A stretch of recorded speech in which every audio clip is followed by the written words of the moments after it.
Hello, everyone. A very good afternoon and welcome you all to today's session on managing changing cyber threat landscape. Organizations today have transitioned to work from anywhere era. There is a large need now to understand the elements at risk, the changing cyber attacks, and how to safeguard and minimize the risk. I would like to invite Siddharth Vishwanath, Partner Cyber Advisory Leader at PwC, to talk about the current landscape and preparedness required. Over to you, Siddharth.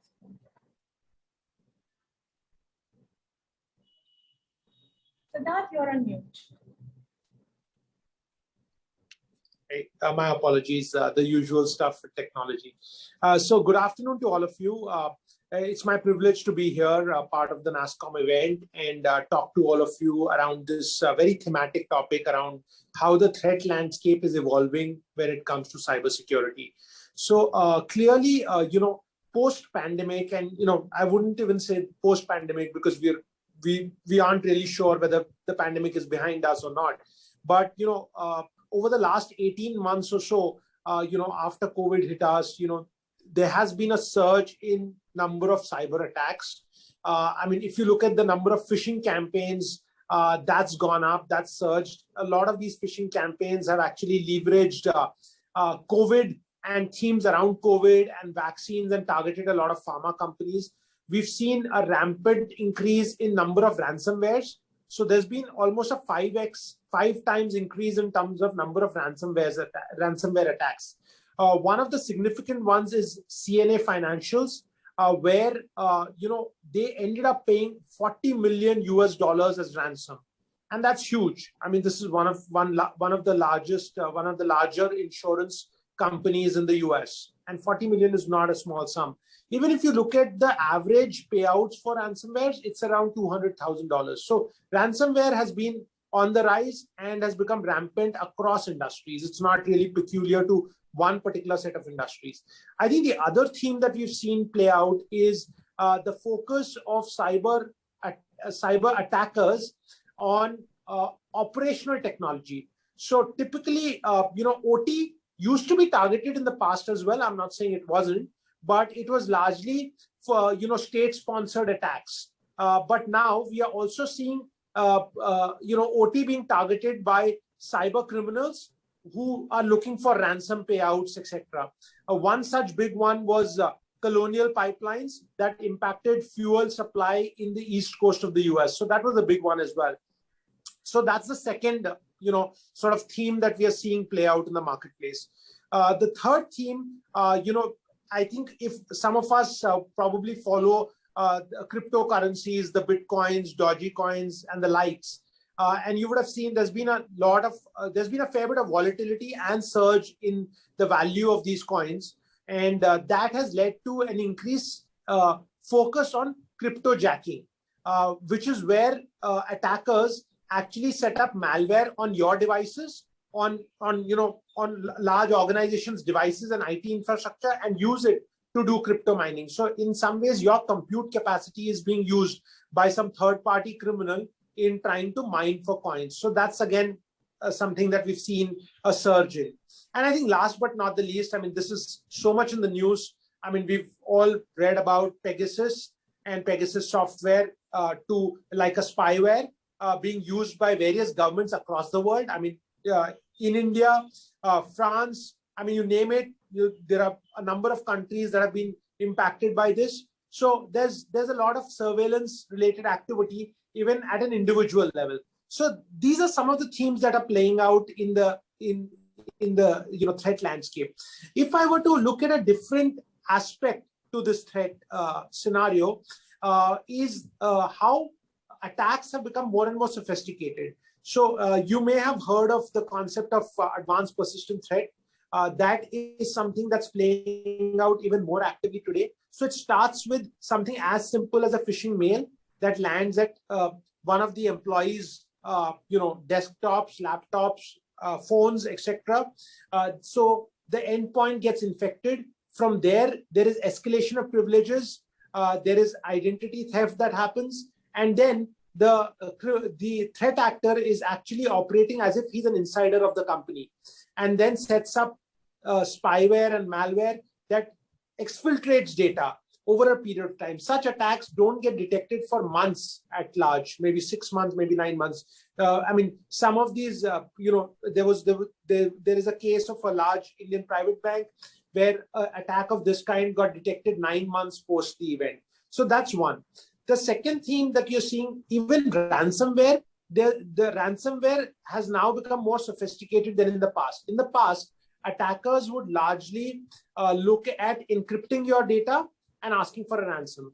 Today, they not just encrypt your data, they exfiltrate your data and hold you to ransom on a potential exposure of that data in the dark web. So even what was very, plain vanilla ransomware has also evolved with time. So that's again something that we are seeing play out in the marketplace. If you look at the third dimension, which is, a lot of newspaper articles talk about how individuals' data is available on the dark web.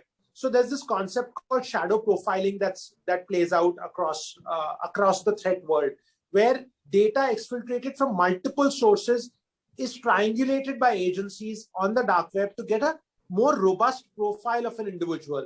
So it is not just your credit card information, but your credit card information. They're trying to match it with your mobile numbers. They're trying to match it with your email IDs and so on and so forth. So that real financial siphoning can take place. So that's really the way things are playing out. If I were to take to flip the page and talk a little bit about what's happening on the business side of things. So if I look at the business side of things, with the pandemic, one thing that's become has become ubiquitous is work from anywhere, anytime. So in the past, yes, boundaries of organizations were blurring because of BYOD, bring your own device. Today, it's completely blurred. It's not just blurred, the boundaries, organizational boundaries as far as IT is concerned do not exist, because pretty much 95% of people are either working remotely or have the option to work remotely. So the boundaries of organizations become immaterial. The second theme is that organizations are, and this got accelerated because of the pandemic, are increasingly looking to reach out to customers through digital means and omni-channel and drive digital transformation. Now, this is also something that increases the attack surface when it comes to cyber actors. A third very important dimension is the movement to cloud. A lot more organizations are moving to cloud because cloud is more resilient versus building resiliency in your own setup, which also means a lot of cost associated with it. So there's a lot more, there's an accelerated adoption of cloud. And it's very important to make sure that that adoption to cloud is also taken care and addressed in a secure manner. I think last but not the least is the advent of data lakes, the advent of AI/ML, the advent of capturing digital footprint of consumers, of employees, every time they touch a digital platform of an organization, which means there's huge amount of data. The way data is, data footprint and data capture by organizations is expanding is exponential, which also means there's an added responsibility on the organizations to make that secure. So in many ways, all of these themes that I spoke about are leading to an increased attack surface that is available to threat actors. So then that beckons the question, what do organizations need to do? And obviously, organizations need to do the plain vanilla things that they were doing in the past, but there are certain things that there's got to be increased focus on when it comes to cybersecurity. One such thing is data privacy. Focus on data protection and data privacy, given the exponential increase on digital footprint of consumers or employees. I think that's going to be important to focus on. Given that there's work from anywhere, anytime, and boundaries of organizations are getting blurred, organizations have to embrace zero trust architecture, concepts around zero trust architecture, focus a lot more on trusting, but after authenticating and verifying. And the focus on digital identities is going to be, has to be increased. We spoke about cloud, so cloud security and focus around that is absolutely important. I think a couple of other things is the way I spoke about OT, But it's not just about OT. The way OT is going to play out in the marketplace is quite different than what we had thought of, say, 5 years back. Today, it's a lot about IoT. So there will be a lot of IoT integrated in OT, and Industry 4.0 is all about IoT being plugged in with the operational technology. So how do we secure this footprint is going to be very important, especially for organizations in the manufacturing world and power and energy sectors. I think the other element that I want to talk about is proactive monitoring. In the past, organizations focused on monitoring their networks based on rules and based on eyes on the screen, which is kind of quasi-passive. Now it's got to be all about threat hunting, where you're actively thinking like attackers and hunting down threats proactively. It's all about the focus on embedding technologies which have machine learning capabilities that can detect signature-less malware, signature-less attacks. Because very often attacks that really become hugely successful are 0 days, where there are no signatures available. So the only protection for signatureless attacks is to have stronger machine learning based technologies embedded into the organization. And I think last but not the least, I think we are as strong as the weakest link. So irrespective of which industry you are in, I think there's got to be a lot of focus around identifying third parties that have remote connections, access to your IT systems, identifying third parties with whom you exchange important, critical, business sensitive information, and ensuring those third parties are also secure. So I think that's really what it is. So it's about how do you make not just yourself secure, but how do you make your ecosystem secure by sharing threat intelligence, by driving strong third party risk programs within organizations. So that's really from an organization standpoint. And I'll sort of stop here. And this is what I thought would be useful to share before, of course, we have a great set of panelists coming in and talking on this topic. So back to you. I think you're on mute now.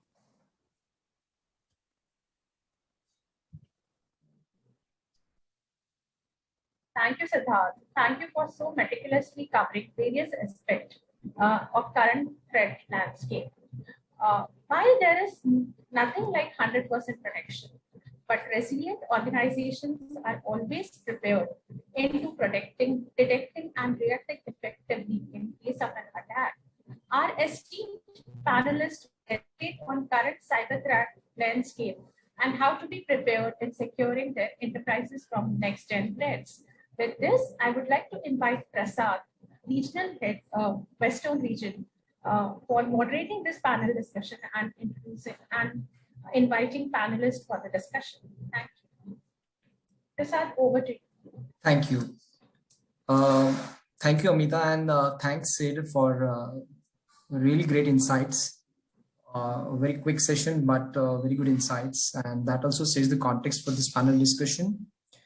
And also, as we all know, there are more devices, more types of devices, more users, more types of users, more data, and more type of data. And everything is becoming kind of planks with the advent of AI, IoT, and cloud. And obviously now the new dimension that work from anywhere. That's why today we have a panel discussion with eminent panelists who can share their views on what is the state of security and how we can prevent, detect, and respond to such attacks. So I would like to invite for panel discussion. I will start with Anand Naik. Anand, please introduce yourself and a quick take on threat landscape. Each panelist will have 2 minutes for this question. So Anand, starting with you. Yeah, thank you, Prasad, and thank you, NASSCOM, for organizing such an important event. Hello, friends. My name is Anand Naik. I'm the co-founder and CEO at SecureTech. We are a cybersecurity products company based and headquartered out of Mumbai and operating at a global scale. As you all know, and as Siddharth touched upon earlier, cyber threat landscape is constantly evolving, and attackers often use very sophisticated tools. Now, one big change that has happened over a period of time is hacking used to be for fun or to prove a point or to discover a vulnerability and report it back to the manufacturer.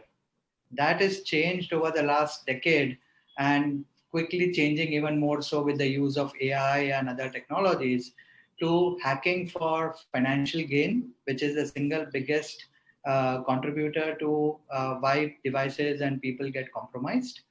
More importantly, it is changing to industrial espionage.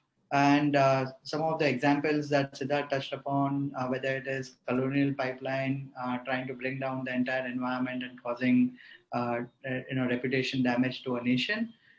Industrial espionage is one of the more prominent reasons why these attacks happen. And another thing that he touched upon, which is state-sponsored surveillance. And this impacts people all over the world, businesses all over the world, and it is only increasing. And when a state or a nation state gets into any of these attacks, you are basically working with infinite resources. And that is what makes this entire cyber threat landscape pretty complex. So exploiting zero-day vulnerabilities in applications, propagating fileless malware. So far, the world up to a few years back was used to file-based malware, and therefore signatures or ML techniques that were used on that. What you see today is sophisticated fileless malware and in-memory malware to carry out various attacks, and that is becoming the new normal. So suddenly you are dealing with devices and attacks in real time and in memory as a new normal. Again, going to the basics, phishing attacks continue to be the single largest malware propagation vector, whether it is ransomware, APTs, or advanced persistent threats, or any other attack. Phishing attacks, which is, to put it very bluntly, stupidity of the user, is the single largest malware propagation vector that is used in the industry.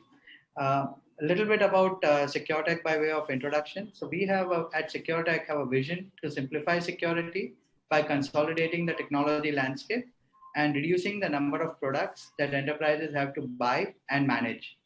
And SecureTech's Percept cloud-native platform offers artificial intelligence-based products that allow you to detect, prevent, protect, and respond to all types of cyber threats and attacks, internal and external.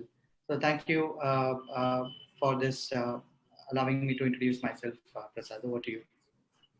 Nanda, would you like to go next? You're on mute. Okay. Good afternoon.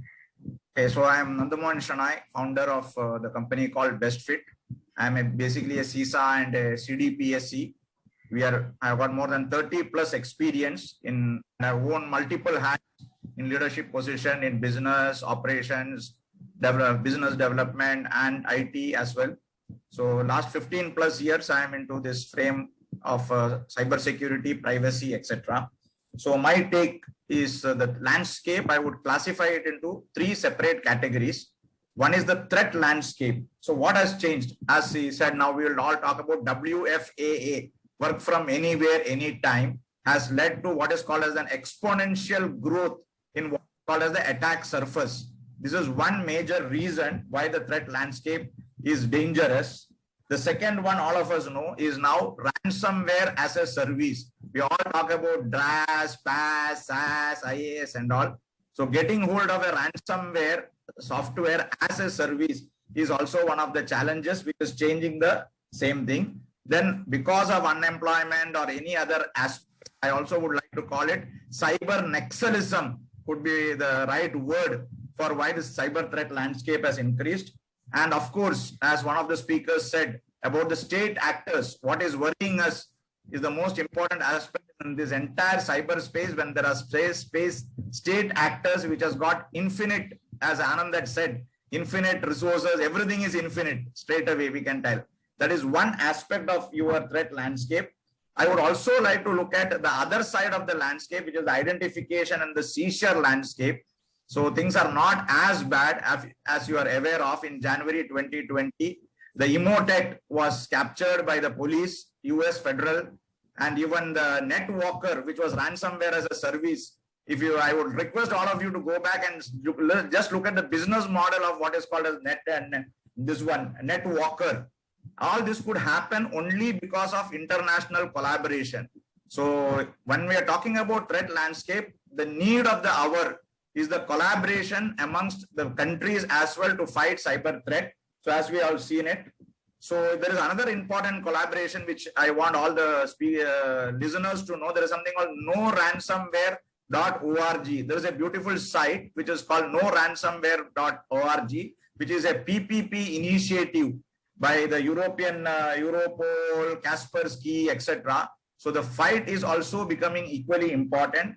And finally, the third aspect which I would like to cover is about the insurance and the regulatory landscape. As a part of cyber insurance, many of us are aware that the ransomware which an organization is paid can also be reimbursed by the insurance company. Now, there are a lot of challenges in this. Then what happens is you have got what is called as the risk, what we call in insurance parlance. The risk is what? That risk, we think we take that risk. Okay, what happens if ransomware comes? Let my company anyway has insured, we will transfer the risk. That is not going to happen shortly. A lot of countries are contemplating to exempt the ransomware payment as a part of their cyber liability insurance. These are my 3 takes, Prasad. Over to you. Thank you so much. May I ask Vijender to introduce himself and his views on changing cyber threat landscape? Yeah, thanks, Prasad. This is Vijender Yadav, and very good afternoon to everyone. I'm the co-founder and CEO at Ecops. And at Ecops, what we're doing is building technologies and products to enable organizations to work from anywhere. And we've been doing this for the last 9 years now. But the need of the solution became very evident, when the pandemic hit and everybody had to, work from home. And the key thing that was coming out is, doing one technology or using one particular technology for any kind of, cybersecurity or remote access is not enough, right? So you need multiple tools, integrate them together, and then, deliver, a more holistic work from home solution. So that's what we do as Ecops. I have around 18 years of experience in the remote access domain, and the previous company I worked for was acquired by VMware. So I've seen the remote access market, that how this is evolving, and a lot of tools still do not solve the problem with the remote access. Now, my take on the cybersecurity is that first of all, I'm very excited by this situation right now, and at the same time very scared as well, right? Because I believe that the next battleground, the battleground for the next world war will be fought on a desktop PC, right? We're already experiencing the beginning of this cyber warfare, where cyber attacks are being reciprocated by physical or violent retaliation, right? That has started happening already. And we've been living in this world where we always thought that, okay, I'm safe, who is going to kind of attack me? But the kind of attacks that are happening right now, it is very evident that we cannot work in silos, right?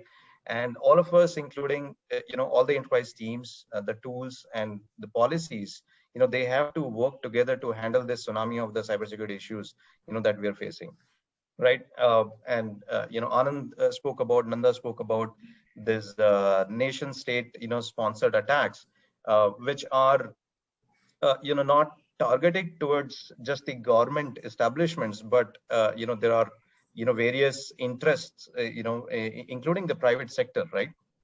And just to give an example, that when India was facing issue with China, during the standoff, all the vendors of a particular bank received email that how the banks will be targeted during the standoff, and China will be attacking them, right? So we feel that, okay, it is no more just a technology issue, but this has become a geopolitical issue as well, right? And all these all the teams, all the tools, all the policies have to work together to make sure we can handle these issues, right? Including the vendors, right? Look at the SolarWinds attack, right? That how a particular vendor, when hijacked, created, a ripple of, issues, right? And that's where every organization has the responsibility to secure themselves and in a way, secure, their customer as well. Yeah. So that's it from my side. Thank you, Vijender. Uttam, over to you. Prasad, thanks a lot. Thanks a lot. Hi friends, this is Uttam, and I'm the co-founder of Vinca Cybertech Private Limited. The company headquartered based out of Bangalore. I'm leading the pre-sales part of my organization, where we have presence across four continent and serving almost 75 organizations. Now, why we with 15-year plus experience in cybersecurity domain, mainly on the defensive part of security, what we have learned throughout our career is, cybersecurity is, yes, absolutely, it's most dynamic field. If you look at within the IT, the only thing that on one hand we have seen that while cyber threats are growing, the nature of threats is changing rapidly, and they are becoming more and more targeted and professional. While in other hand, organizations, it's not that organizations are not investing on cybersecurity. They are heavily investing on cybersecurity by mean of either it is a compliance reason or for safeguarding their information. And so every organization is investing on cybersecurity today. However, despite of all these layered security defense and all, organizations are still getting into attack. They are still getting breached. So we thought that there is something which is missing in this cybersecurity journey, or the way people are adopting the cybersecurity controls.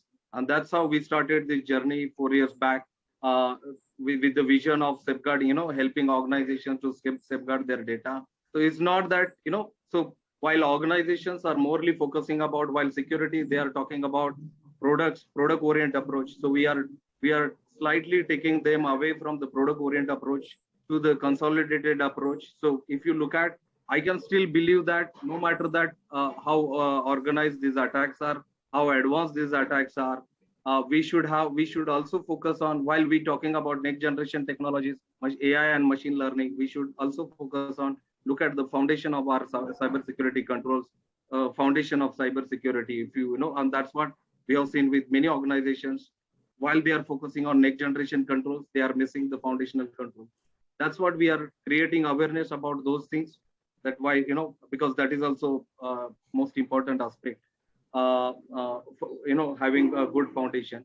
Second is the lack of resources, which again, one of the biggest challenge in the industry, which we are focusing in, apart from, helping organization to select the right technologies, right solutions, but also we are generating the force of cybersecurity experts.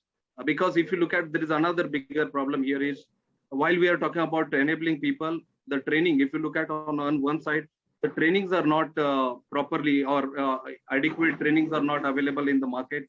While, if you look at for all these open, the people out there, except system integrators and OEM, the people out there, they do not have access to the right education or right trainings. So that's what we are doing is, whatever knowledge which we have gained over the decades of knowledge experience which we have, we are executing that through our courses. We have designed the courses where we are educating people on cybersecurity. It's not just the creating awareness, but creating the cybersecurity professional workforce, so that our workforce will be ready to defend organizations against this growing cyber attack. So that's it from my end. Thank you. Okay, thank you so much, Uttam. So we all know there's attacks are happening, but is there a way we can actually identify what has already been compromised? And to answer this question, I would like to invite Anand, and then Nanda, you can also make your comments. Yeah. So thanks. If I have to elaborate this is like, what is my state of security? Well, what has been already been compromised, and how to identify that? Please go ahead. Yeah. So, yeah, thanks, Prasad. So multiple ways one can look at to identify what's happening, what has already happened within the environment.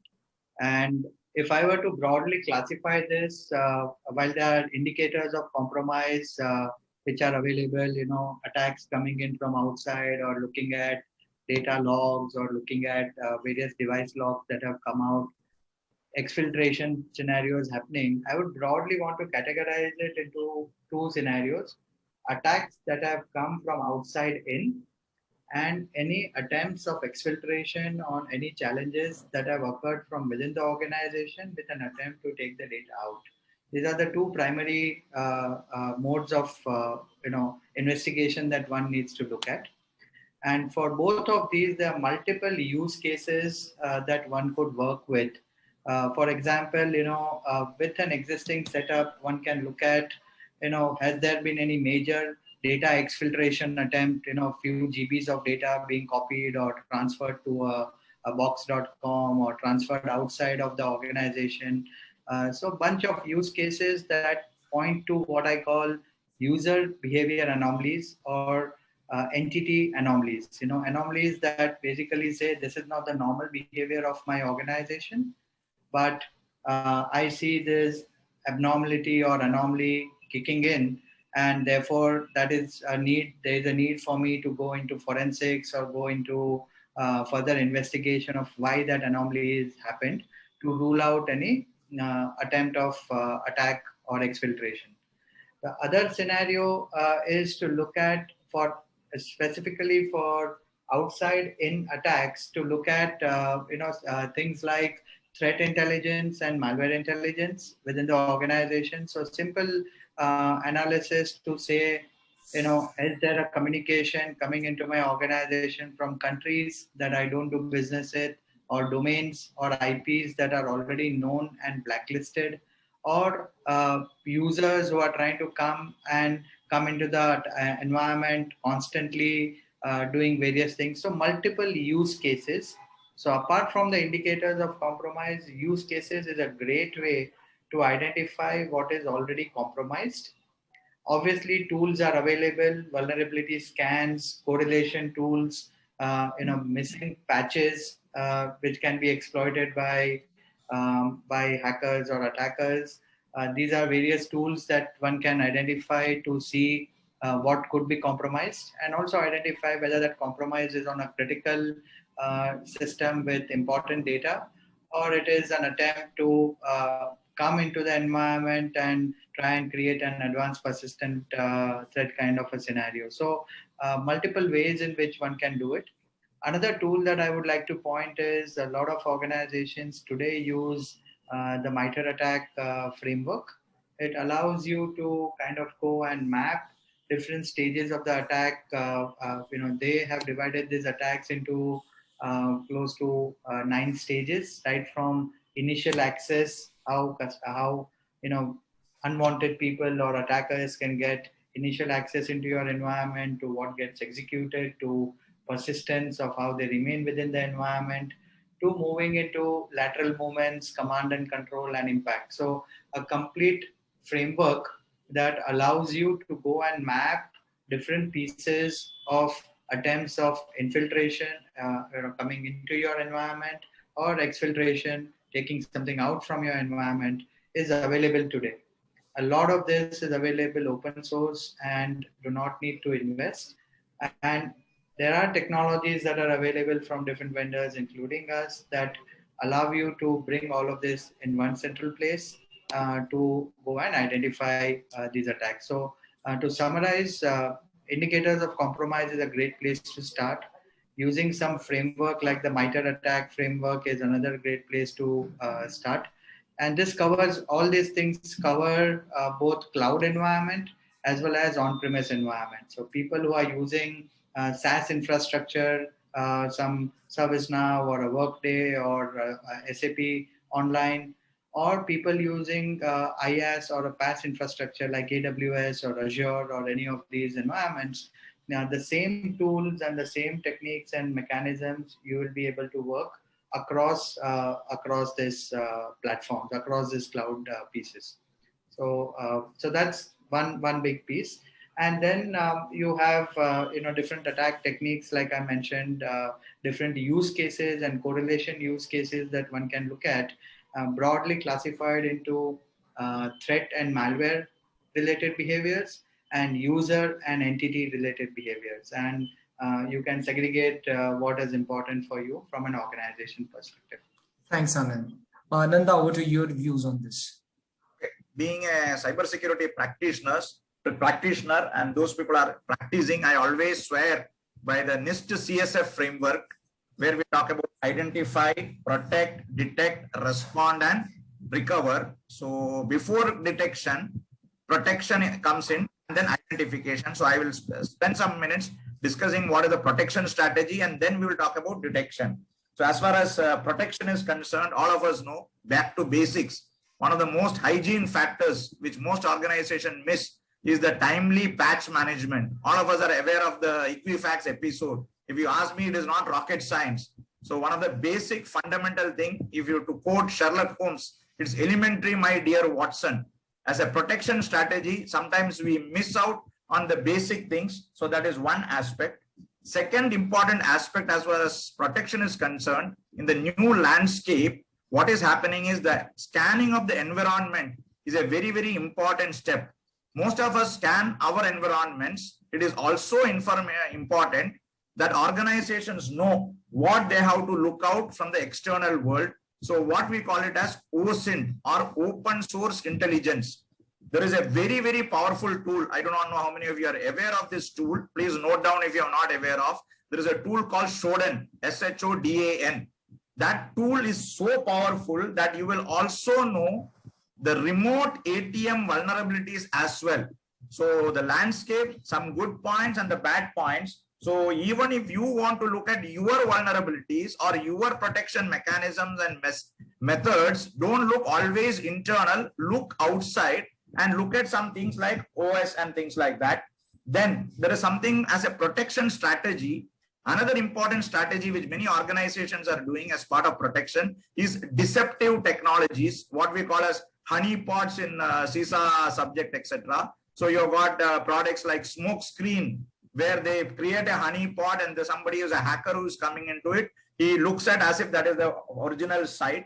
Another important point for protection, which Anand just now touched upon, just like we swear on CSF, there are two documents which we will need to swear upon, is the MITRE attack framework, and there is something called D3FEND, which has come very recently. MITRE has come out with this one. So that also gives you a very good understanding of how to defend your infrastructure. Then on an ongoing exercise, penetration testing, all that's become very, very old. Now we talk about red teaming, blue teaming. So many aspects we need to cover as we think of protection. Now, when you come to the second aspect of the CSF framework is detection. How do I do detection? As all of us are aware that there is something called mean time to detect. In a cyber environment, if you are compromised, as Prasad asked, how do I know whether I am compromised or not? You are compromised today, you don't wake up and get up and know, okay, I am compromised since yesterday. So there is something called a mean time to detect these compromises, which may be anywhere between 180 days to 270 days, depending upon the complexity. A typical APT attack may even take 12 months to detect. So mean time to detect is one way we need to reduce it as a part of our detection strategy, which is very important. Similarly, detection challenges, as Anand said, we have got heterogeneous platforms. What do? So every day we come out with new concepts like XDR, so extended detection and response. We need to have a lot of tools which can do more advanced calculations. Similarly, we have to look at what is called as the dark web. As I said, if your system is compromised, nobody is going to talk about it in the clear net. Everybody is going to talk on the dark net. So there are tools even in the dark net. One such tool which I can remember is called Radar, real-time analysis of the dark net. So if you subscribe to that, if your organization is compromised, what they are going to talk about your organization and all will be getting. So it is open source, continuous intelligence mechanism. You need to look outside and inside to identify whether you are detected. That is the summary of what I discussed in the few seconds before minutes. That's all, Prasad. Thank you so much, Ananda. Vijender, we have this buzzword zero trust and cybersecurity mesh. Would you like to throw how this can help mitigating this kind of attacks? So you specialize in this. Yeah. See, suddenly we transition from a decently guarded enterprise infrastructure to a completely perimeter-less enterprise, right? And in that scenario, the typical traditional tools which relied on some kind of trust, right, based on the physical boundaries, these tools are no more effective, right? And there are so many now distributed PCs. Nanda said that, okay, make sure just everything is patched, right? And how do you patch this large number of distributed PCs? People are working from home, apps are deployed, on those devices, and the traffic that is coming to the enterprise data center right now, you don't know what is legitimate or what is not, right? So to handle this situation, this should not be looked at just from a tool perspective. First of all, it is an architectural problem, right? Like the traditional tools relied on certain architecture, that there is a perimeter, and then you will have one solution after other solution. You can do service chaining and things like that, which will not be able to cope up with this large distributed workforce that we have. So there is a new architecture called as cybersecurity mesh, and it tries to kind of address some of these problems that we see, right? Like I spoke about the trust-based perimeter security. Another problem that cybersecurity mesh that tends to kind of address is that most of these products are working in silos, right? So every tool has got their own policy management, right? And that means the admins have to configure these policies at every tool level, right? And there is a lot of tools do not consider all the context, right? That in what context this kind of access is happening, right? Plus the tools do not share a lot of intelligence with each other, like how many tools are integrated with each other, and some kind of security event with one tool can be imported into another tool, and they take a joint decision, right? So these are kind of the traditional issues with the traditional solution. So cybersecurity mesh tries to address that with a new architecture. And the kind of fundamentals that the new architecture talks about is there are mainly 5 points, right? So first is to have a distributed identity framework. That means not to create trust based on a central identity, right? So identity itself is a big issue, where once most of the attacks, they kind of target the identity of a person, and impersonate that, and get access, because most of the solution there relies on identity as one of the biggest trust factor. So the first thing is to not have a centralized identity fabric, but have a distributed identity fabric. That means any tool that we are using should be able to integrate with not just the Active Directory, but should have capability to talk SAML and OAuth, should be able to integrate with Azure AD, or maybe other SaaS based solutions, and along with that, there should be checks for the stronger authentication as well. So just one identity check is not enough. You need to have stronger multi-factor authentication as well, which is based on certain context as well, right?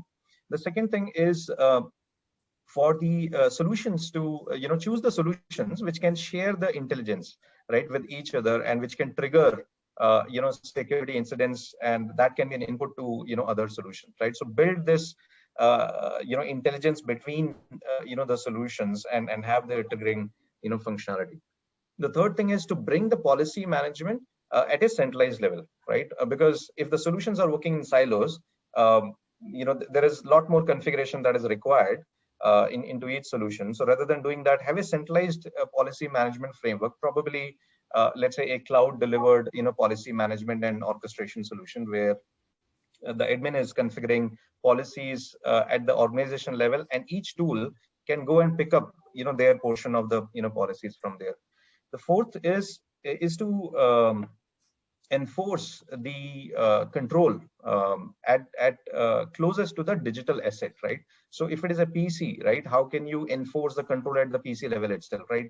Start from the leaf of this hierarchy of the enterprise, and start enforcing these controls at each digital asset which is very close to them, right? So use some agents or use proxies to make sure that, okay, before anything comes to the enterprise, there is already control that is happening.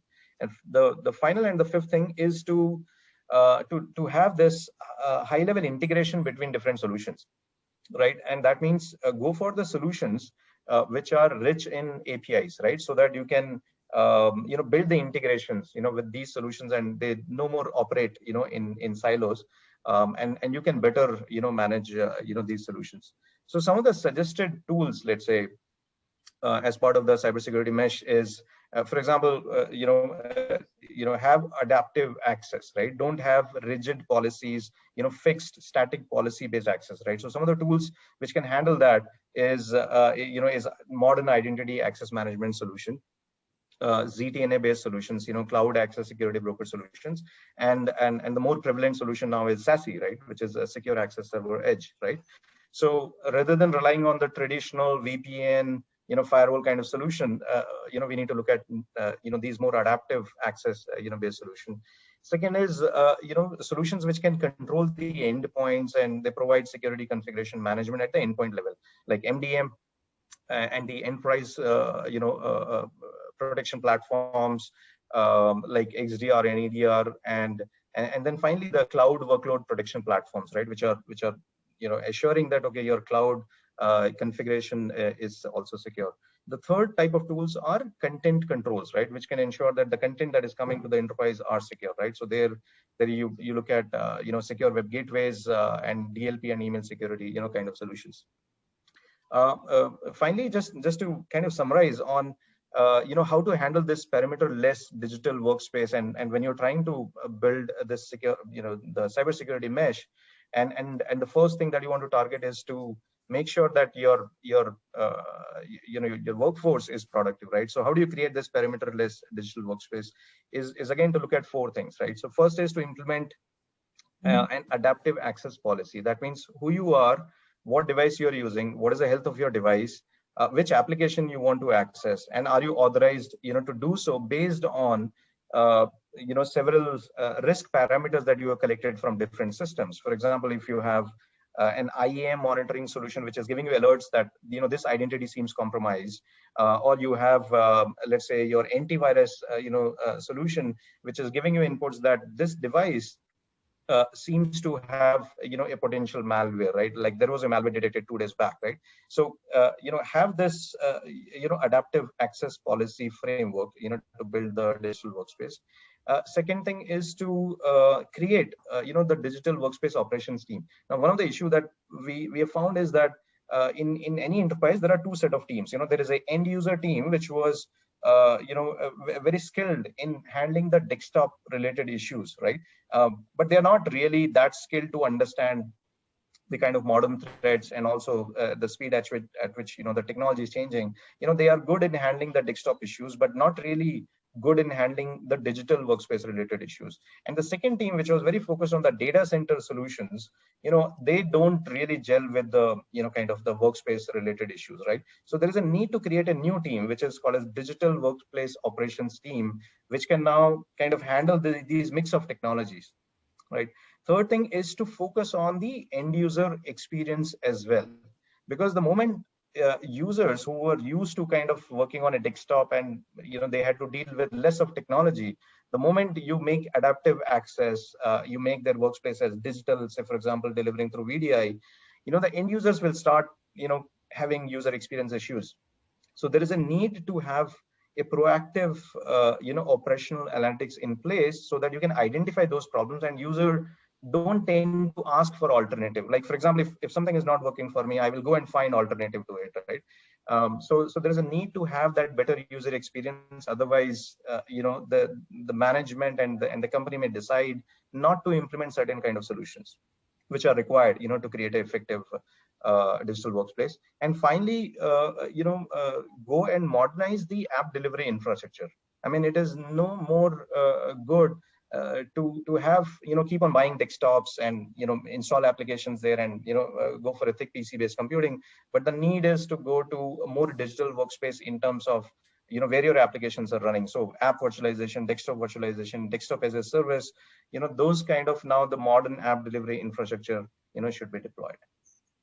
Right. Thank you so much, Vijendra. I think very good insights, especially something like Reach API solution should be used is critical to make sure that various protection mechanisms talk to each other and make centralized decision.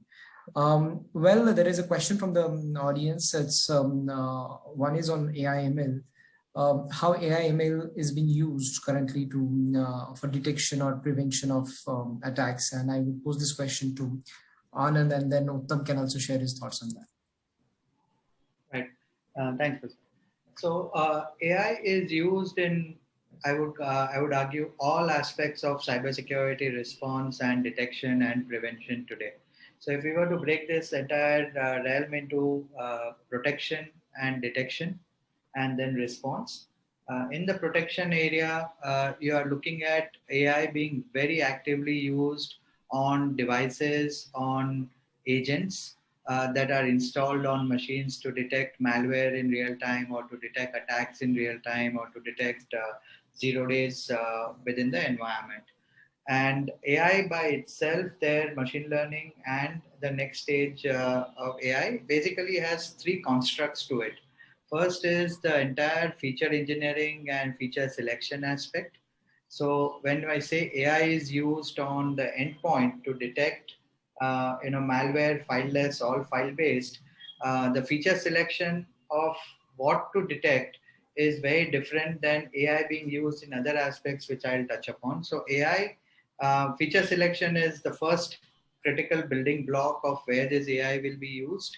The second piece is converting these features. So for example, a file behaves in a particular way, or a fileless malware behaves in a particular way, extracting those features, creating data models around it, which is the second piece, which allows therefore to eliminate the need to have signatures, and allows also for new malware and new behavior changes and new anomalies that come in. The data model therefore allows you to, with certain amount of accuracy, go and predict whether this is a good file or a good process, or a malicious file or a malicious process. So data modeling is the second and the critical piece of it. And third is the algorithm, which is customized or tailored to the feature selection or the feature engineering aspect and data model that you are working with. So if I look at endpoint today and how AI is used on devices to detect new generation threats and old threats, it is the feature selection is more focused on individual files, individual processes, how these files talk to each other, different file types ranging from executables to your PDFs to all other components which are there. So that's one aspect of where AI is very, very actively used on devices. The second aspect where AI is used is a lot of telemetry and lot of logs and event data that come out of applications, databases, operating systems, security, perimeter tools. One thing we need to realize is today in this world now, people and their devices are the new perimeter. So the more data you have and that you collect from these different log sources and different telemetry sources, AI is used again to look at this data in its raw format, in its native format, and try and create some deep learning algorithms, or try and create different AI models that allow you to go and detect and then create some response mechanism around it. So what some of the vendors do is you divide this entire aspect into like I mentioned earlier, threat intelligence. So detection for all the data that we receive based on threat intelligence, based on malware intelligence, compare it with what is happening in a particular industry, what is happening at a global level, and bring those models in. Detect against user behavior, detect against entity behavior. Again, look at what's happening within those device classes. And we touched upon SolarWinds as one of the use cases in Siddharth's conversation. So different devices generate different types of alerts and noise. You need to separate the real alerts from the noise, and that is where AI again can do a lot of work, and AI is used very actively to do that detection. And the third piece AI is used is in the response side of it. Sorry, I'll take a minute, Prasad.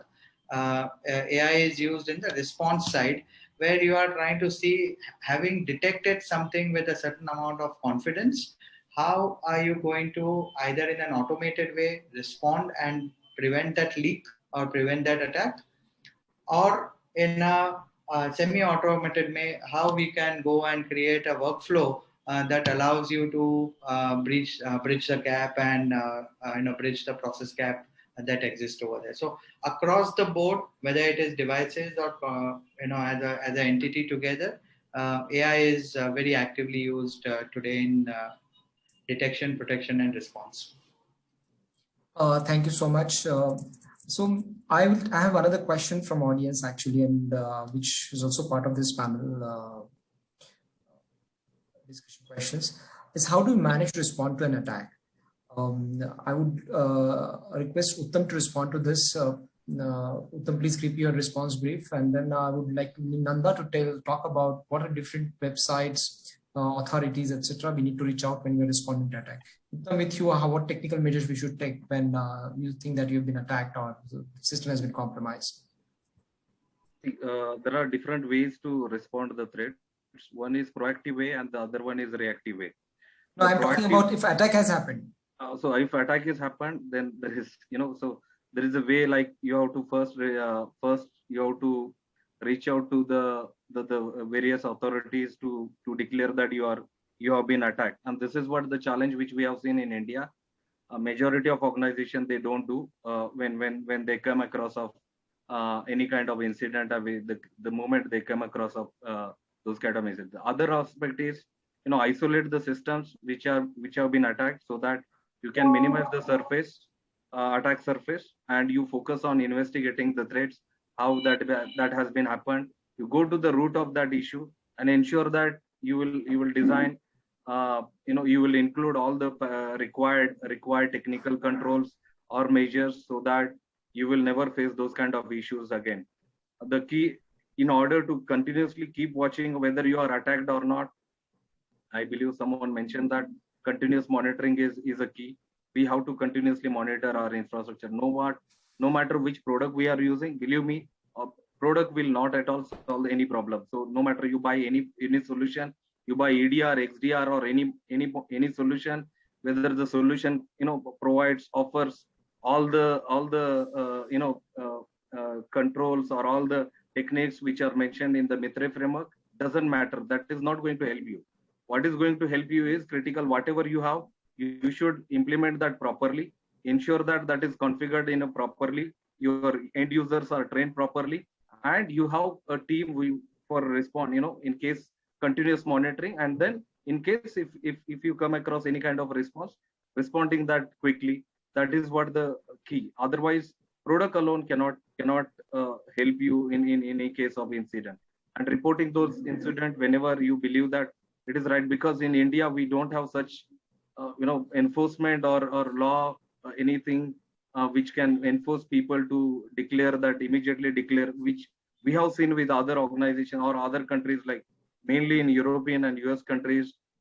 Their mechanism is so strict that they have to declare that they have gone through the attacks, because in this last 2-3 months we have seen the ransomware cases increase. We were there to handle a lot of my ransomware cases we have handled. So far, we are monitoring 70 customers across globe. We are helping them to mitigate this ransomware. So this is how we have seen that. But in India, the culture is different. There are some cultural issues as well, because we are feared about our reputation and all. So these are the challenges Sure. which we have. Yeah. Nanda, would you like to tell? Actually, I need a specific response to this question. What measures you will take if their attack has happened? Okay. So continuing, I will look at as one of the technical things. How do we isolate everything Uttam has said? The most important aspect, as we all know, is response communication is a very, very key aspect.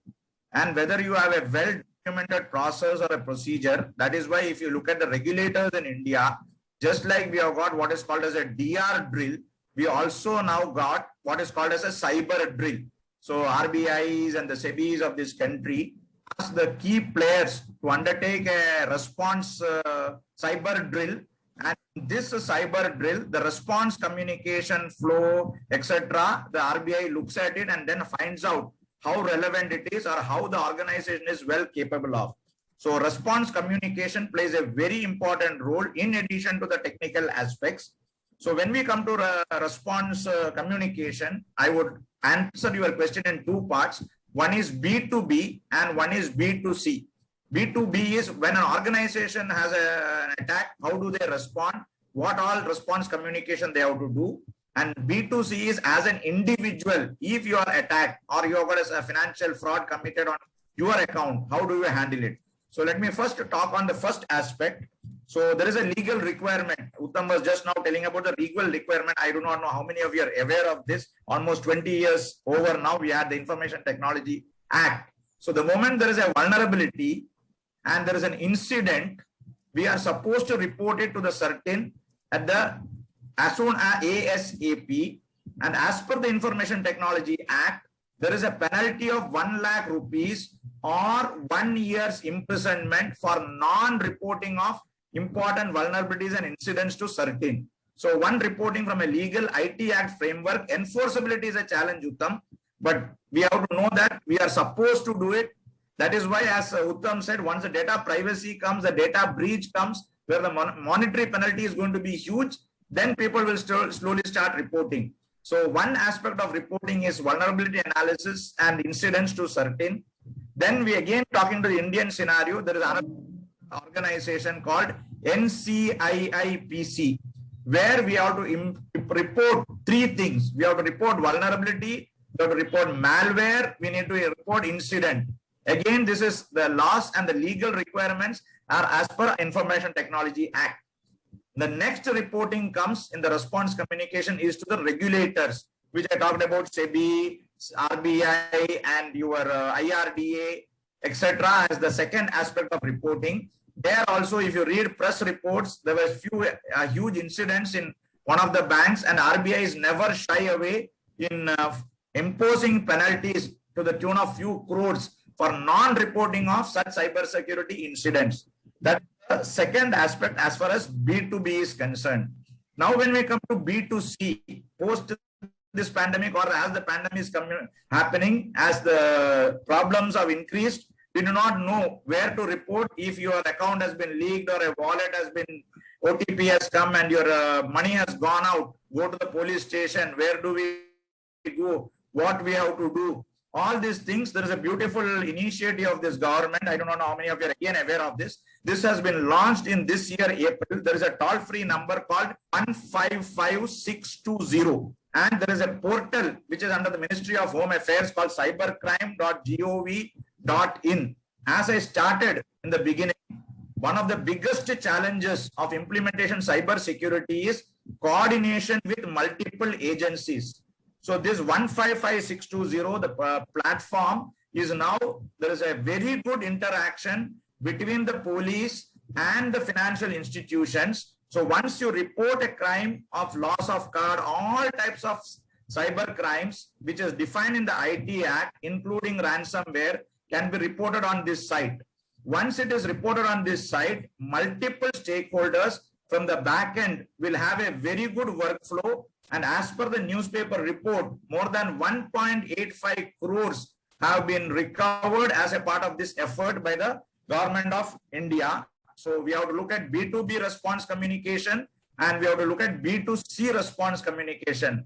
To sum up, as I always say, two things in life we cannot avoid, that is death and taxes. The third one is communication. Thank you so much, Nanda. There's a question. I'm not sure if Vijender, you would like to take that. If a company uses cloud for all its operations, obviously we become dependent on the quality of the protection that the cloud provider has. In such cases, how do we react? What kind of measures we should have as a company?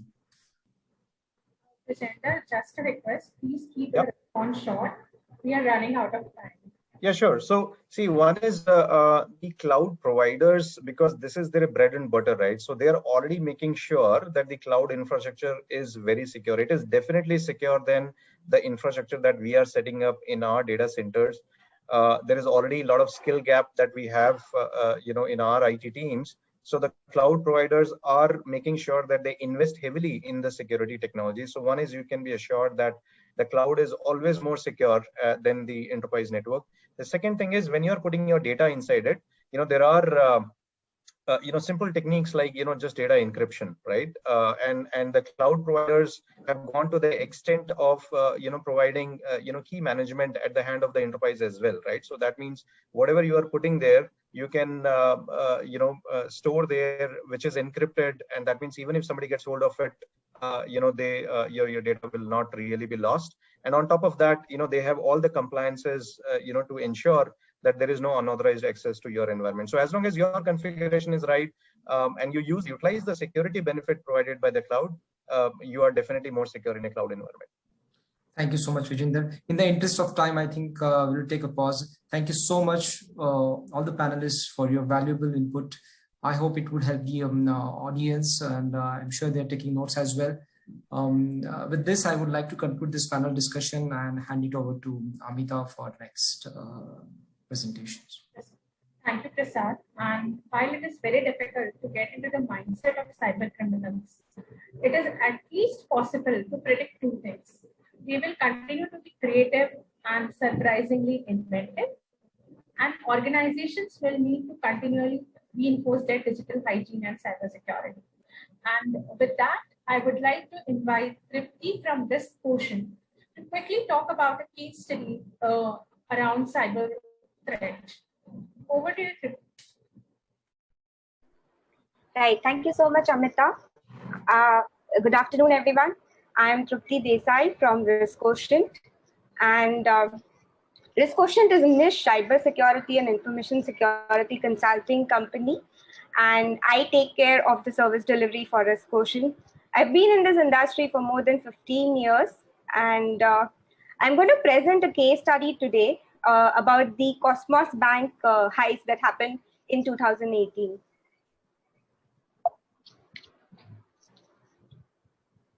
Right. I think banking industry is one of the most attractive or lucrative industry for the cyber criminals. And in last 4 or 5 years, a lot of banks have faced cyber attacks and lost huge amount of financial data, leaving the consumer feeling highly insecure. In 2016, February 2016, Central Bank of Bangladesh lost 81 million USD in a cyber attack on its SWIFT system. The attack was carried out over a weekend, which delayed the response from the bank and authorities. Between May 2016 and January 2017, the National Bank of Blacksburg faced 2 cyber attacks consecutively within a short span of 8 months. The first attack started with a phishing malware attack, and eventually the attackers disabled critical anti-theft and anti-fraud parameters. And across hundreds of ATMs in North of America, 569,000 USD were stolen over a period of 3 days. Again, this attack took a long weekend. The second attack for the same bank also took place in a weekend in Jan 2017, where the bank lost 1.83 million USD. In this attack, the attackers managed to remove all tracks which could have led to them. In December of 2017, hackers tried to siphon off 1 million USD from the Russian state bank Globex through fraudulent SWIFT transactions. Fortunately, this attack was thwarted and only 100,000 USD was stolen as part of the attack. Coming to the Cosmos Bank incident, in August of 2018, a group of international hackers broke into the servers of Cosmos Bank and stole a total of 94 crore rupees.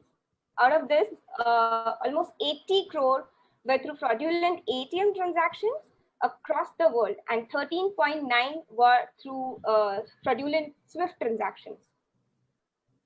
Let us look at the timeline of the events that happened. In June 2018, apparently the attackers had gained access to the Cosmos Bank network. On 9th of August 2018, FBI released an alert on an imminent unlimited cash out operations. This is something very similar to what actually happened in the Cosmos Bank event. On 11th of August 2018, which was a Saturday, unusual repeated transactions took place through worldwide ATM using Visa and RuPay cards. On August 13th, through fraudulent SWIFT transaction, 13.9 crore rupees were transferred to ALM trading in Hong Kong. On August 14th, the Cosmos Bank reported the fraud to the local police in Pune. Let us look at how did it actually happen. First, let's look at how the ATM withdrawals happen. So the bank's internal infrastructure, primarily the ATM infrastructure, was most likely compromised through malware using a spear phishing attack. I think a lot of the panelists spoke about how important it is and how the spear phishing attacks have increased by tremendous amounts since the work from home scenario. But even earlier, this was the most common vector for attack in a lot of attacks that happened earlier. So this malware, once it reached the bank's network, traveled through the bank's infra, and it infected the ATM and the POS switch. The malware then severed the connection between the switch and the bank's core banking system. The bank also claims that there was a rogue proxy switch that got installed by the attackers in their network. This enabled the attackers to give instructions and control the response of the ATM infra. The attackers also tampered with the balance of some of the target accounts and allowed unauthorized cash withdrawals from ATMs.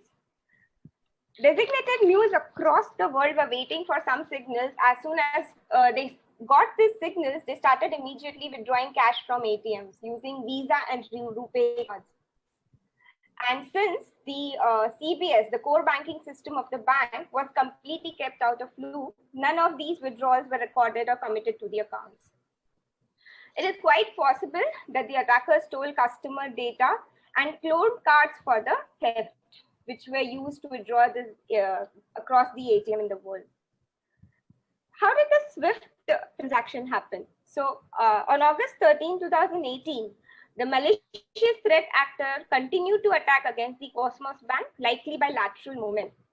The Cosmos Bank's SWIFT users were compromised, and over 3 malicious transactions, around $2 million, were transferred to ALM trading at Hang Seng Bank in Hong Kong.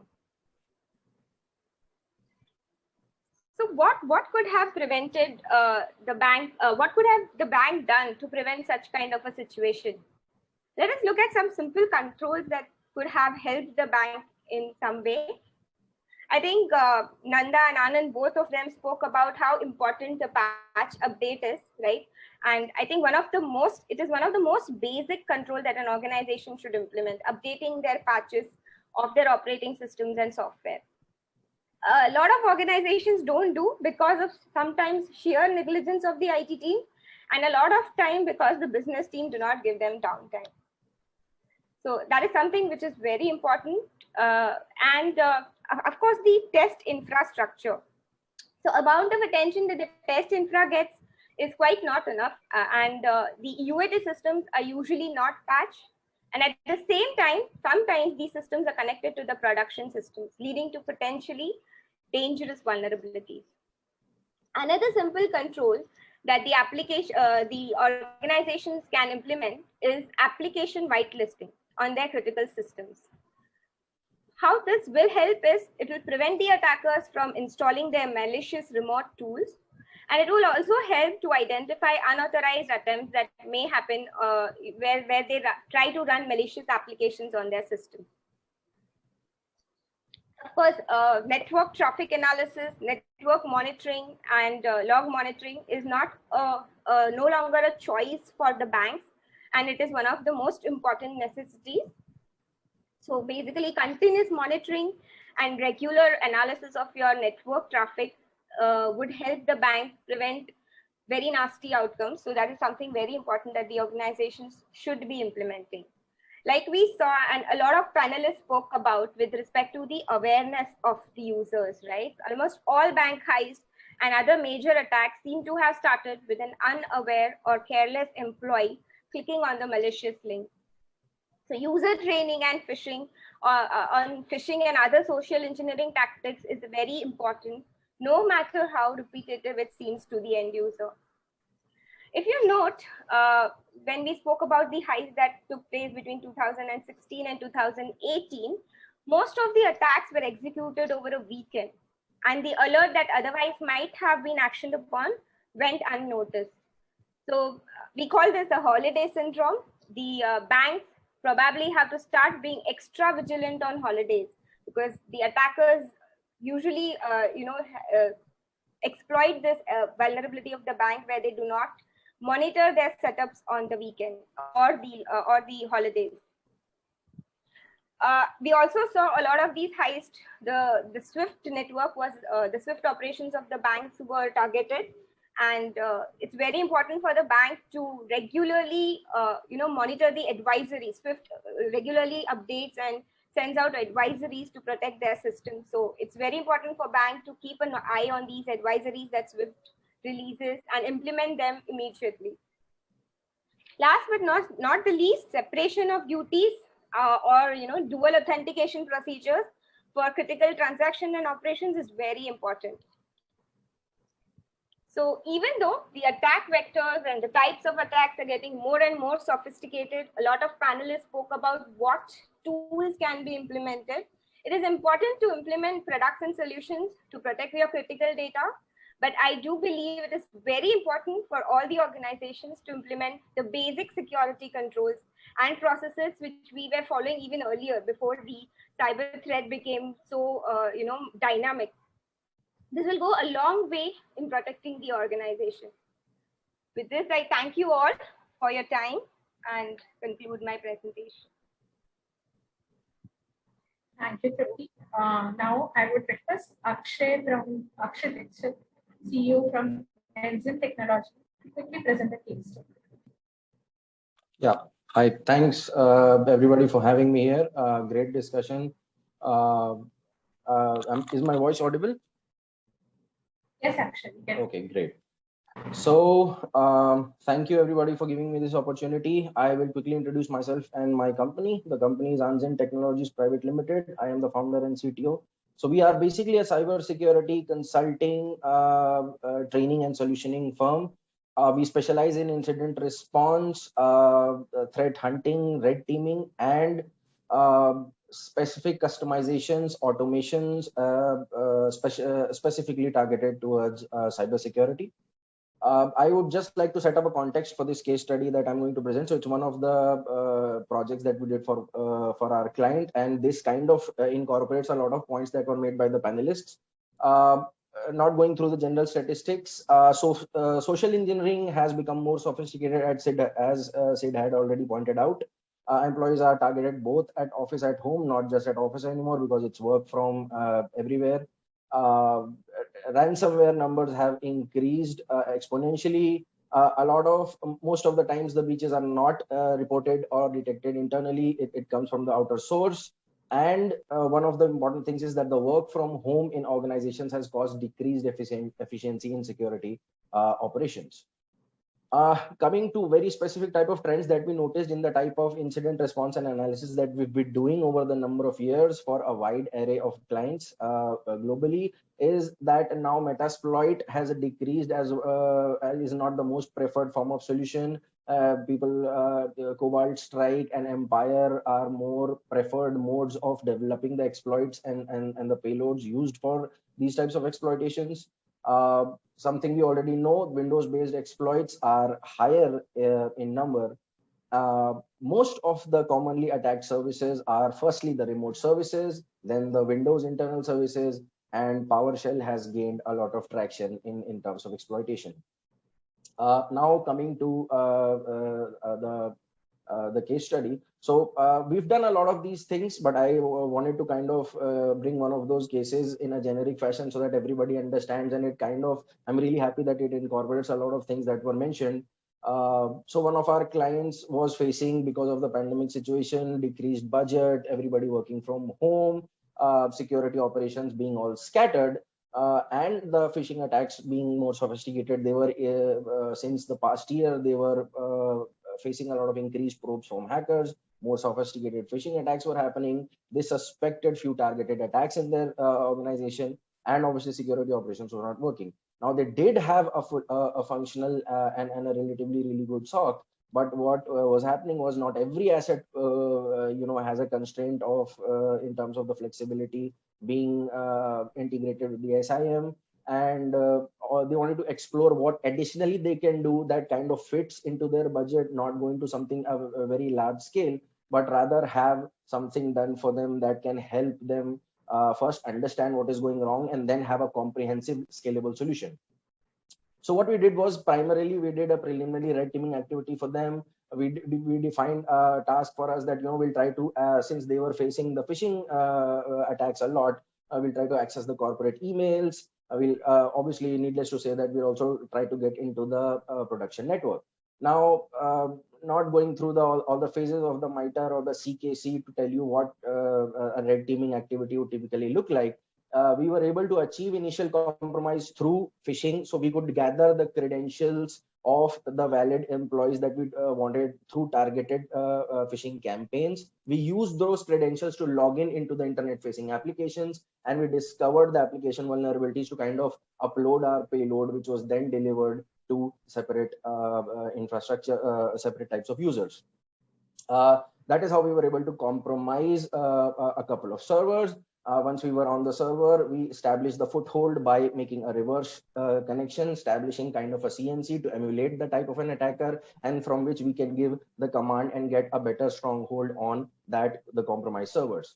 Now, once we were inside the server and we have a reverse connection, the next step would obviously be for privilege escalation. That was to exploit local vulnerabilities on that server and to kind of get access and see the neighboring assets and how we can exploit those vulnerabilities. That is how we were able to get the privilege escalation. And once we identified the different hosts, they were using LDAP-based authentication, and we were able to compromise using a couple of misconfigurations and some assets not directly integrated with LDAP. We were able to kind of do a lateral movement and move inside the servers, where we discovered some files which exposed some sensitive data and credentials, and we were able to then move into and get further access. So that was kind of a full-fledged success in red teaming. All of this was kind of compiled, and then this led us to create like a strategy, which is kind of resonating with what has been mentioned by almost everybody in the panel discussion and Tripti as well.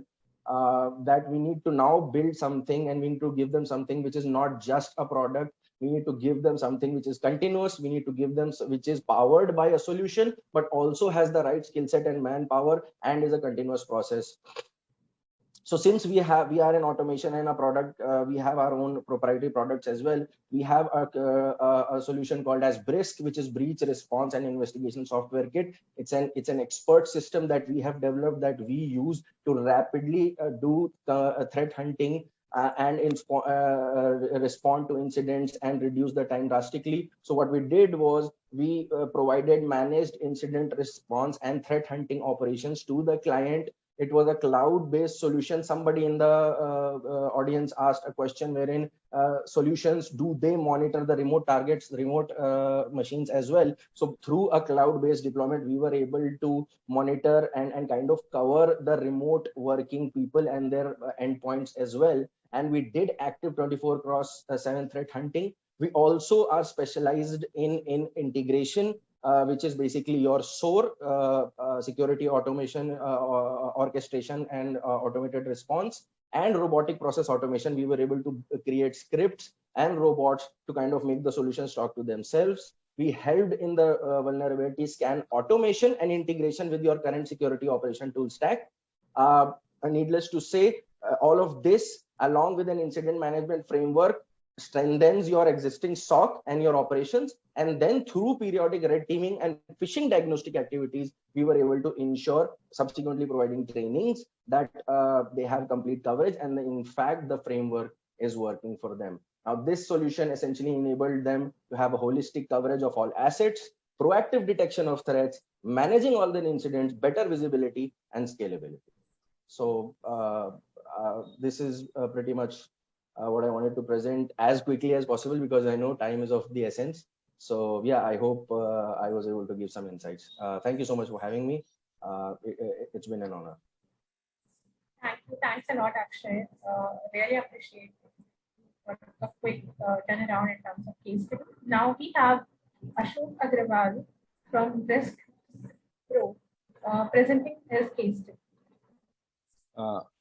Good evening, everyone. And thank you, NASSCOM, for giving me opportunity to present a case study. And a lot of panel panel member already discussed our zero trust architecture and the solar winds. That way, today I would like to discuss on the solar wind supply chain attack. Solar wind supply chain, as you know, SolarWind is leader in network management software and monitoring tools. More than 300,000 customers worldwide. 85% of US Fortune are his client. All US military, NASA, all their clients. That way you can see how big is the operation or the dominance of the market. What happened in this SolarWind? SolarWind, a highly sophisticated identity-based supply chain attack executed by a backdoor into a SolarWind update server. The attacker were able to bypass the multi-factor, move laterally within the network, then at the end impacted 18,000 SolarWind customers worldwide. That was the impact. Let us go to the next. What is the anatomy of this SolarWind attack? As we know, the digital transformation requiring faster and more frequent deployment of application, adopting new development strategy such as CI/CD. So the threat actor compromised the heart of CI/CD, where code is tested, wrapped, containerized, signed, and then successfully changed to SolarWind source code. So the threat actor was so smart. They, by manipulating the identity, by manipulating the privilege access and the identity, they entered into the CI/CD pipeline, and they deployed the backdoor Sunspot, which ran with the high privileges, scanning the Orient boards. This malware later on deploy the backdoor, and ultimate the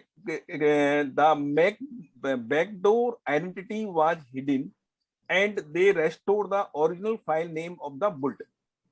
So this was the first step. The second step, what happened? After dormancy period of 2 weeks, the malicious payload start doing some kind of security checks. What was the aim of security checks? Any device which is trying to identify these malware, the moment they identify this backdoor, identify there is some kind of one of the check was to identify hashes. Hashes means to identify endpoint security agent who can identify the malware.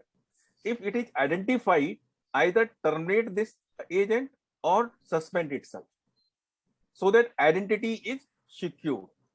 If there is no hash algorithm, it moves to the next stage, means calling from home, command and control. That way it has taken ultimate all privileged credential which were accessible to this backdoor once inside in this. The third step was the threat actor. The attacker began making move to add a backdoor into the account and take control of the target network. Target means customer network, service, data using new trusted tenant account. So in the whole scenario, the privilege access was manipulated by the attacker to bypass the multi-factor, and password policy, and also manipulated the SAML token by forging digital SMA table, so that they can bypass a single sign-on, which can take a control of on-prem as well as the cloud. Now, if you go through this anatomy of this SolarWind attack, it means one of my panelists, Vijender, had talked about the zero trust architecture, Nanda, and so now today, authentication does not justify the access to the resources. That is clear. when in the pandemic or non-pandemics, when we are working from home or working from anywhere, is the reality of life. Collaborations are increasing. Third-party vendors are provided with these access. So definitely there is a need of establishing a zero trust architecture. What is zero trust architecture as a principle? It replaces implicit trust, means your rule-based trust with explicitly calculated real-time adaptive trust, just in time, just in enough. And it does the continuous discovery, continuous risk assessment for each entity within the organization. So lesson learned from this is only this identity or multi-factor authentication, or when you are perimeter-less, definitely zero trust architecture play a very vital role in the organization. And the sophisticated attack, we can't protect, but we can eliminate. If we have a zero trust architecture in place, the time to identify such threats can be minimized the moment somebody is moving laterally, or when we have a process to process, device to device, and some kind of risk-based profile based some kind of authentication, definitely such attacks can be minimized. Thanks a lot. This is from my side. Thank you. Thanks a lot, Ashok. You can maybe stop sharing your screen. Okay. Thank you. Thanks a lot, Ashok. We have just one or two questions, and since we have time, how are CISOs or affected organizations distinguishing between cyber attacks and cyber crimes? Who would like to take this? Nanda, or anyone else from the panelists would like to answer? How are you distinguishing between cyber attack and cyber crimes? What, cyber attack and? Cyber crime. Okay. So the motive is important. A cyber crime is done with a motive of committing both. Attack can be done. So if there is a motive, if a criminal motive is there, it can be called as a cyber crime. The motive is important in my view. Maybe others can add their value. Anand or somebody.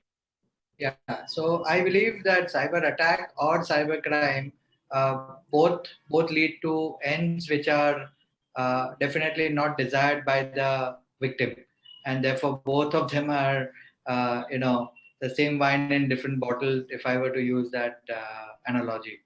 Cyber attack by and large are attackers where you don't know where it has come from, usually cross-border, so jurisdictions don't apply that easily, and to bring somebody to conviction is a huge problem. Same is the case with cyber crime, but a lot of times when cyber crime is reported, there is a possibility that you are able to go and bring about conviction by identifying the perpetrators and address it. But in my opinion, both cyber attacks lead to cyber crime, and cyber crimes happen due to cyber attack, and both of them are pretty interchangeable.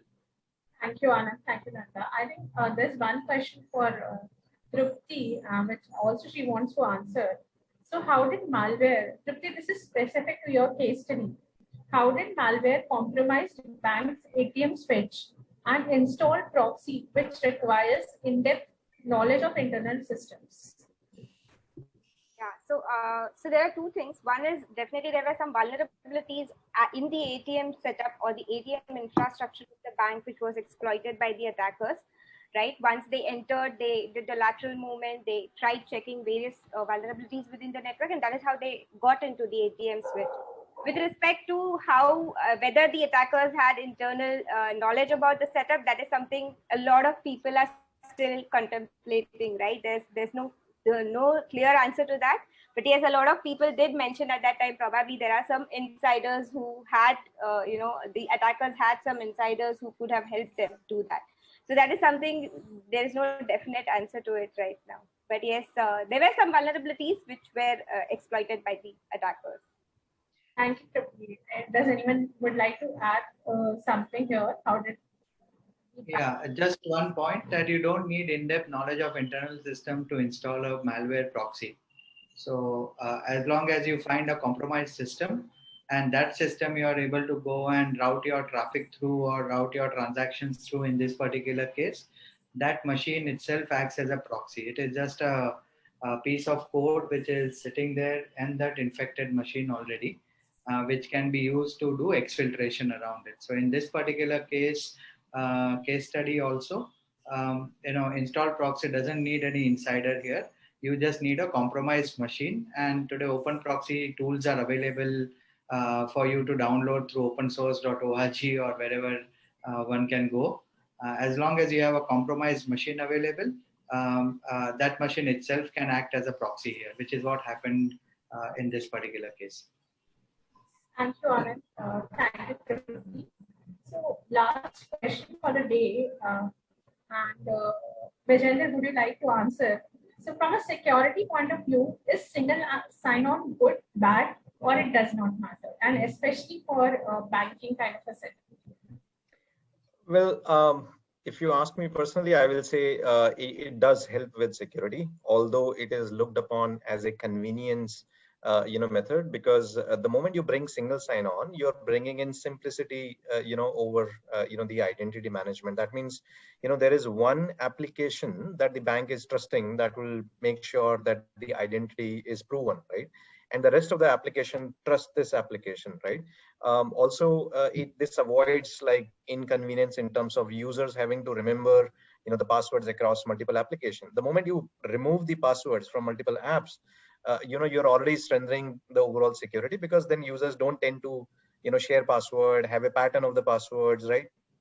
Even the applications, individually can be, could be leaking those passwords as well. And typically users will use, same password. So one password leak means you're pretty much leaking passwords across all applications.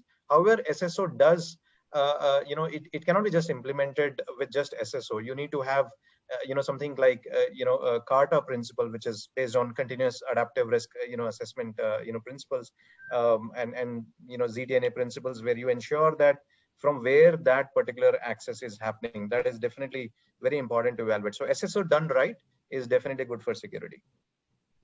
Thank you, Vijender. So with this, we would like to conclude the discussion for today. And I sincerely thanks everyone who joined for today's session. Thank you to all our speakers who joined and took their time for the discussion today. I hope all of you had an insightful evening. Thank you. Thank you. Thank you. Thank you. Thank you. Thank you. Thank you. Thank you. Bye. Thank you.